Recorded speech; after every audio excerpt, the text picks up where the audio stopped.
C'était l'affiche de cette 16e journée de Ligue 2 BKT entre Toulouse, le leader du championnat, et Sochaux, 4e, 2 points derrière. Les débats tournent à l'avantage des Toulousains dès la 25e minute avec l'ouverture du score de Rhys Haley, 9e but de la saison pour l'attaquant anglais. Les Sochaliens vont égaliser à la 37e. Le centre de Kalulu mal négocié par Maxime Dupé.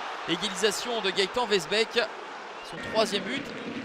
Un partout à la pause sous les yeux de Big Flo et Oli. En deuxième période, les Toulousains vont repartir de l'avant et vont reprendre l'avantage grâce à Rhys Haley une nouvelle fois pour le doubler à la 53e. Le natif de Manchester va signer un triplé à la 59e, 3 buts à 1, puis un quadruplé à un quart d'heure de la fin. Le premier quadruplé de sa carrière, 12e but de la saison pour Rhys Haley, meilleur buteur de Ligue 2 BKT.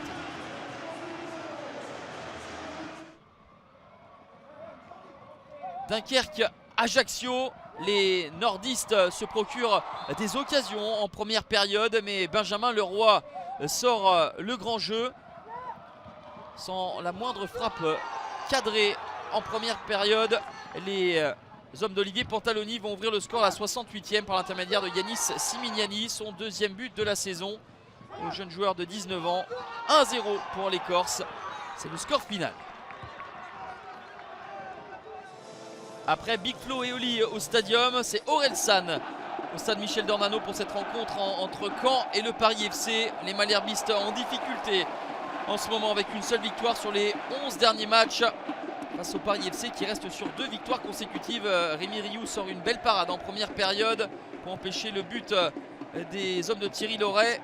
Mais Rémi Rioux ne pourra rien à la 65e minute sur ce but d'Alimani Gori. Ce sera l'unique réalisation de la rencontre. Belle opération pour le Paris FC qui remonte à la 5e place pendant que Caen occupe la 15e position avec 1 point d'avance sur la zone rouge.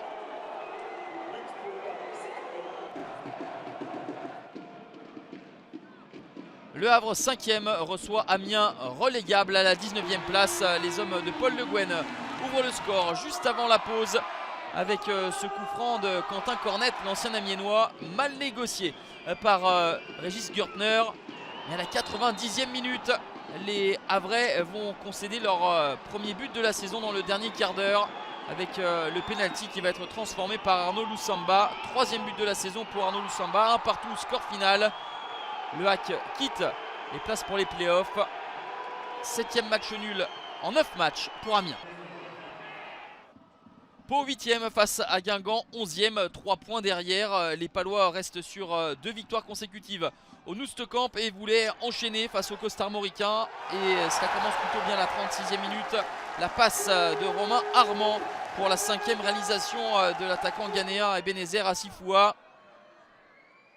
Les Guingampais qui poussent pour égaliser, qui rateront même un penalty à la 80e minute avec Yannick Gomis en échec face à Oliero. Et le but du break 3 minutes plus tard, la 83e pour Zakaria Nedji. 2-0 pour Pau qui remonte à la 7e place. Guingamp est 14e. Depuis l'arrivée de Benoît Pedretti, Nancy a pris 8 points sur les 15 derniers possibles. Les Lorrains sont toujours relégables mais pas complètement distancés par rapport à leurs concurrents. Et malgré une entame de match intéressante, les hommes de Pedretti vont concéder un penalty, la faute d'Abdelhamid El Kaoutari sur Bonnet, et c'est Jordan Leborgne qui ouvre le score à la 24e minute. Premier but de la saison pour l'ancien Malherbiste. Et 2-0 à la 31e grâce à cette tête de Joris Chougrani. 2-0, ce sera le score final. Inefficace dans les deux surfaces, Nancy s'incline à Pico. Vainqueur 3-2 à Guingamp lors de la dernière journée. Les Bastiais ont troqué la place de relégable avec celle de barragiste au moment de recevoir les Niortais 7e. Et les Bastiais désireux d'enchaîner une 2e victoire consécutive pour la première fois de la saison. Et au quart d'heure de jeu, c'est Benjamin Santelli qui marque son 6e but. Juste avant la mi-temps, Sébastien Sallamonge, l'un des hommes en forme pour les Bastiais, va profiter de cette erreur de relance pour porter le score à 2-0. Ce sera le score final. Les Bastiais remontent à la 13e place. Niort glisse en 9e position.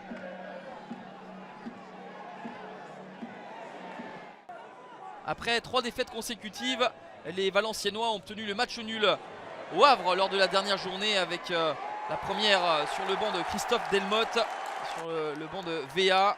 Les Valenciennois qui ouvrent le score à la 21e minute avec la passe décisive de Debuchy pour la 3e réalisation de Baptiste Guillaume. 1-0 pour les Valenciennois. Opportunité de doubler la mise en deuxième mi-temps pour Baptiste Guillaume qui bute sur Esteban Sales qui a pris la place de Brice Maubleu, exclu à la demi-heure de jeu. 1-0 score final pour VA qui passe de la 17e à la 12e place. Rencontre de deuxième moitié de tableau au Cossières entre Nîmes 13e et Quevilly-Rouen 14e. Deux formations avec 17 points. L'ouverture du score, elle est pour les hommes de Bruno Irles. Au quart d'heure de jeu avec Dukens Nazon qui a bien suivi la frappe de Sidibé qui rebondit sur le poteau de Bradvet. 4e but de la saison pour l'attaquant haïtien qui n'avait plus marqué depuis son triplé lors de la 3e journée face à Amiens début août. Égalisation de Nîmes à la 27e avec la jolie talonnade d'Elias Omarsson. Deuxième but depuis le début du championnat pour l'attaquant islandais. Un partout, c'est le score à la pause. Mais en début de deuxième, Yacine Benraou va marquer son 6e but de la saison. Le but de la victoire pour les Nîmois.